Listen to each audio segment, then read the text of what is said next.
राधे राधे मित्रों, मैं हूं अभी बरसाना में। आइए मेरे साथ आपको बरसाना की परिक्रमा कराता हूं, वो भी सिर्फ 1 मिनट के अंदर। ये राधा रानी का मंदिर है। जो राधा रानी के पिताजी थे ना, उन पे कोई औलाद नहीं थी। राधा रानी के दादी बाबा थे। जो राधा रानी के दादी बाबाओं ने सैकड़ों बस बैठ के जमुना किनारे बैठ के तपस्या की थी। এই যে নিচে যে মন্দির দেখতে পাচ্ছেন, এই মন্দিরটা হলো রাধারানীর দাদা আর দাদির যে মন্দির এইটা। আপনারা আসলে পরে যদি আপনারা এখানে লস্যি না খান তাহলে কি খাবেন?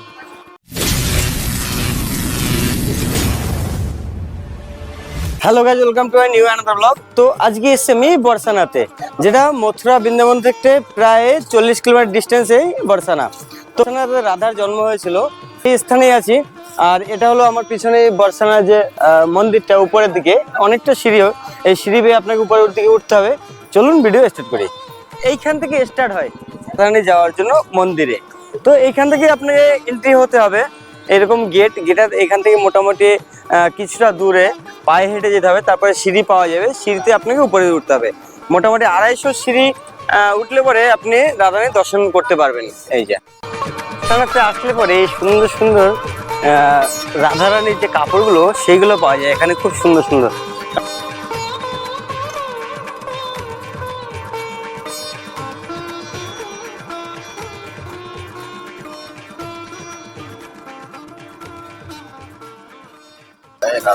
এখান থেকে আপনাকে স্টার্ট করতে হবে রাধারানী মন্দিরে যাওয়ার জন্য। এই হলো সেই জায়গাটা, এখান থেকে আপনাকে প্রথম সিঁড়ি স্টার্ট হবে। ভাইয়া ये कितना सीढ़ी है इधर? 200। আচ্ছা, এই সিঁড়িগুলো হলো 250টা সিঁড়ি আছে। এখান থেকে স্টার্ট করে আপনাকে 250টা সিঁড়ি পার করে তারপরে যেতে হবে আপনাকে মন্দিরে। এটা হলো বরসানা যে মন্দিরের সিঁড়ি, অনেক প্রচুর সিঁড়ি। তো এই সিঁড়ি বেয়ে আপনাকে উপরের দিকে উঠতে হবে, উঠে তারপরে মন্দিরের দর্শন পাবেন। অনেক অনেক লম্বা সিঁড়ি, প্রচুর। বরসানা আসলে রাধারানীর দর্শন করতে গেলে একটু তো আপনাকে পরিশ্রম করতে হবে, কষ্ট তো হতেই হবে, নাহলে কি আর দর্শন করা যায়? তো তার কারণের জন্য এখানে সিঁড়ি দিয়ে আপনাকে উপরের দিকে উঠতে হবে। প্রচুর সিঁড়ি উপরে, পাহাড়ের উপরে মন্দিরটা। এটাই হলো লাস্ট সব থেকে খারাপ সিঁড়ি, এরপরেই মন্দিরের দর্শন পাওয়া যাবে।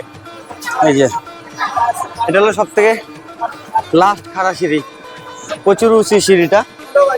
আর দেখতে পাচ্ছেন পুরো এরকম বানানো। বরসানা মন্দিরে যেতে গেলে আপনাকে একটু কষ্ট করতে হবে না। তো ফাইনালি পৌঁছে গেলাম আমি বরসানা মন্দিরের উপরে। তো এখান থেকে মন্দিরটা ঠিক কাছেই আরেকটা সিধা সিঁড়ি উঠতে হবে উপরে আমাকে। আর মোটামুটি এটা বরসানা ধামের ঠিক মন্দির সিঁড়ি ভেবে এখানে এসে দাঁড়াতে হবে, একটু রেস্ট তো নিতে হবে না। তো তার কারণের জন্য এখান থেকে ভিতর দিকে যাবো, সেটা আপনাদের দর্শন করাবো রাধারানীকে। তো প্রচুর ভিড় হয় এই টাইমটা। আর দেখতে পাচ্ছেন এখান থেকে আবার ফের সিঁড়ি নিয়ে উপরে উঠতে হবে। এটা হলো উপরে মন্দির। আর এখানে সত্যি ব্যাপার খুব হনুমানের অত্যাচার, খুব সাবধানে টুপি বা যে কোনো কিছু থাকলে পরে সেটা প্রসাদ কী করে থাকলে সেটা কি করে নিয়ে যাবে আপনি নিজেও বুঝতে পারবেন না। তো এই হলো মন্দিরের ভিতরে, এটা হলো মন্দির।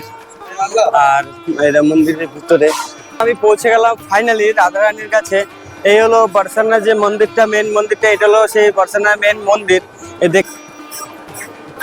এখানে আপনাদের আসতে হবে, বরসানা আসলে বলে এটাই হলো মন্দির।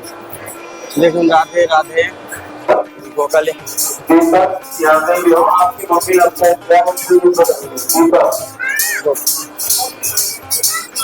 এটা হলো এই বাইরের দিকটা মন্দির, এটাও মন্দির এরিয়ার মধ্যে। মন্দির থেকেও মন্দিরের সামনে যে চকটা আছে, খুব সুন্দর জায়গা।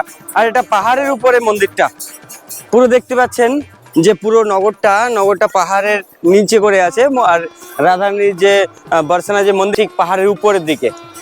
এই যে এখানে প্রচুর আসে, ভক্তরা আসে প্রচুর।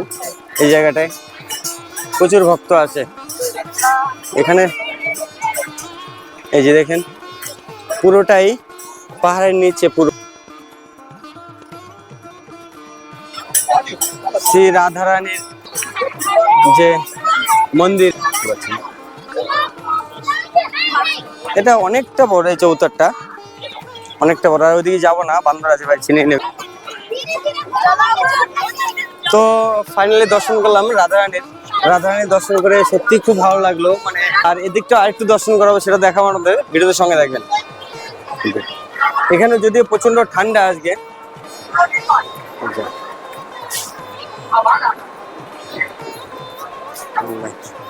শ্রী রাধারানীর মন্দির এটা।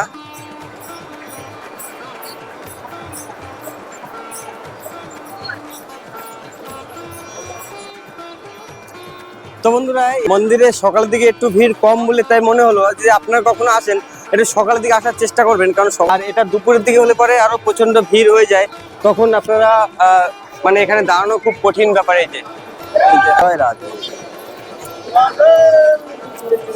রাধে রাধে জয়।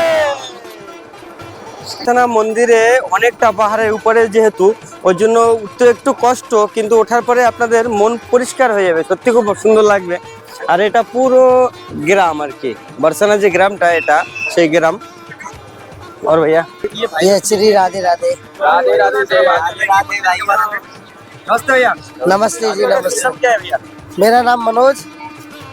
प्रेमपाल मनोज जी। अच्छा, आपका? याद राम। यादराम। कहाँ से आए आप लोग? राधे राधे। बरसाना में आपको कैसा लगा? आइए कैमरा, हम आपसे बात करते बिल्कुल बिल्कुल। आज मेरे पास आ बरसाना राधे राधे। तो मंदिर बहुत अच्छा लगा, सुंदर लगा। इस मंदिर के बारे में 2 लफ्ज ही भाई बोलेगा। तो भैया ये मंदिर क्या कैसे? कुछ बताइए आप इस मंदिर के बारे में। आप ये राधा रानी का मंदिर है। जो राधा रानी के पिताजी थे ना, उन पे कोई औलाद नहीं थी। राधा रानी के दादी बाबा थे, जो राधा रानी के दादी बाबाओं ने सैकड़ों वर्ष बैठ के जमुना किनारे बैठ के तपस्या की थी।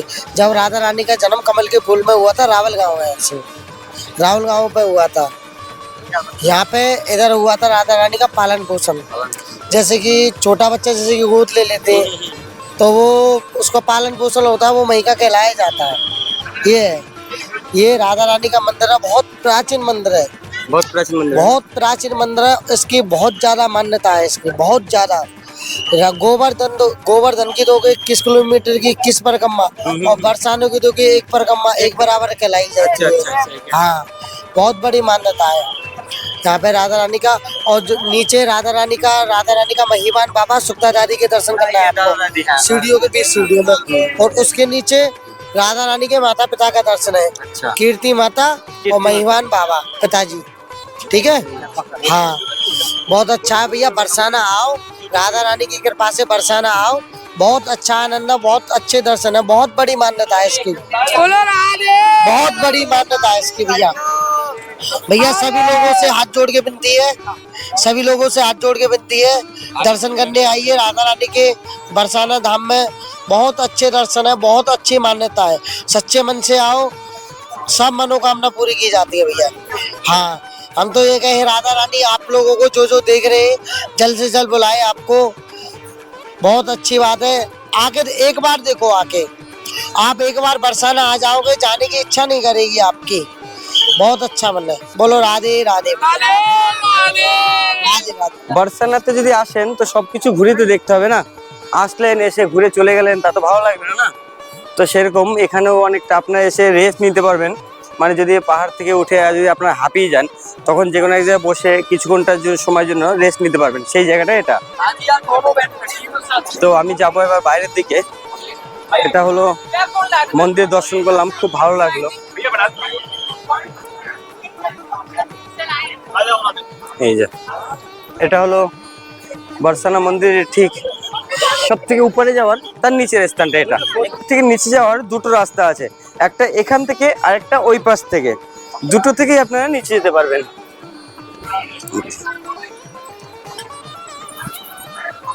এটাও মন্দিরের নিচে দিকে যাচ্ছে এখান থেকে।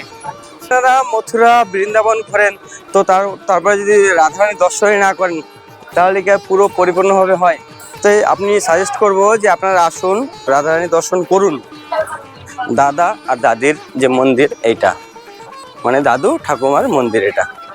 এই যে এটা হলো রাধারানীর দাদা দাদির মন্দির। এই যে এটা দেখতে পাচ্ছেন। এটাই হলো মন্দিরের স্টার্টিং পয়েন্ট। এখান থেকে আপনাকে স্টার্ট করতে হবে উপরে যাওয়ার জন্য। আমি যেহেতু উপর থেকে নিচে আসলাম, তাই এখানে আমার মন্দির এন্ড হয়ে গেল।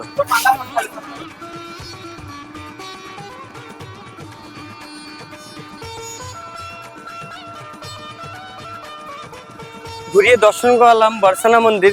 তো ভিডিওটা ভালো লাগে লাইক করবেন, চ্যানেল উপরে নতুন হলে চ্যানেল সাবস্ক্রাইব করবেন, ফেসবুকে দেখলে পরে পেজটাকে ফলো করবেন। দেখাবো নতুন একটা ব্লগ, ততক্ষণ জন্য বাই বাই।